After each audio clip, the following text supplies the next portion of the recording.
આગળ વાત કરીએ તો અમદાવાદ એએમસી તંત્રનો અણધડ વહીવટ સામે આવ્યો છે। વ્હાઇટ ટોપિંગ રોડ કે જે બનાવવાની કામગીરી શરૂ કરવામાં આવી હતી છેલ્લા કેટલાક સમયથી, અને હવે વ્હાઇટ ટોપિંગ રોડ ખોદવામાં આવી રહ્યા છે અને પાણીની લાઇન નંખાઈ રહી છે। તો ગુરુકુલ પાસે બનાવેલ આરસીસી રોડને ખોદવામાં આવ્યો હતો। કરોડોના ખર્ચે રોડ બનાવ્યો અને ત્યારબાદ ખર્ચો કરીને રોડ તોડાવ્યો છે। પાણીની લાઇન નખાઈ રહી છે। તો સત્તાધીશો પ્રજાના પૈસે જે પ્રકારે પ્રજાના પૈસાનો દુરુપયોગ કરે છે તે ચોક્કસથી અહીંયા છતું થાય છે। કારણ કે જે પ્રકારે એક તો રહીશો માટે જ્યારે જે રોડ બનાવવામાં આવે છે સ્થાનિકો માટે, વાહન ચાલકો માટે, ત્યારે અગવડતાનો સામનો લોકો કરતા હોય છે, પરંતુ રોડ બન્યા બાદ જે સ્થાનિકો છે, જે વાહન ચાલકો છે, તેમને ક્યાંક ને ક્યાંક રાહત મળતી હોય છે। પરંતુ ફરી એક વખત જે પ્રકારે રોડ ખોદવામાં આવે છે, જે આરસીસી રોડ બનાવવામાં આવ્યો, વ્હાઇટ ટોપિંગ રોડ બનાવવામાં આવ્યો, અને હવે ફરી એક વખત તેને ખોદીને પાણીની લાઇન બનાવવામાં આવી રહી છે।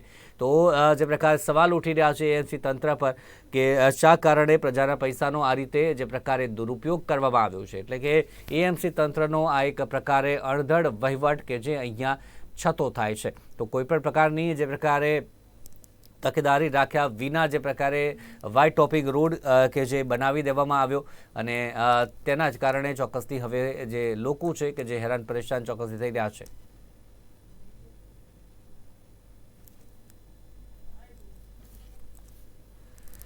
તો આજ માહિતી સાથે અમારા સંવાદદાતા બ્રિજેશ દવે લાઈવ જોડાઈ ગયા છે। જે બ્રિજેશ, વ્હાઇટ ટોપિંગ રોડ બનાવવાની કામગીરી કે જે શરૂ કરવામાં આવી હતી, ઘણી બધી જગ્યાએ વ્હાઇટ ટોપિંગ રોડ બનાવવામાં આવ્યા, અને હવે ફરી એક વખત જે અગાઉ પણ આપણે ઘણી બધી વખત જોયું છે કે રોડ બન્યા બાદ તેને ખોદવામાં આવે છે, અને આ વ્હાઇટ ટોપિંગ રોડ કરોડોનો ખર્ચો આમાં જતો હોય છે, અને હવે ફરી એક વખત ખોદવામાં આવી રહ્યો છે। ક્યાં ઘટના બની છે કોઈ અમદાવાદમાં અત્યાર સુધી?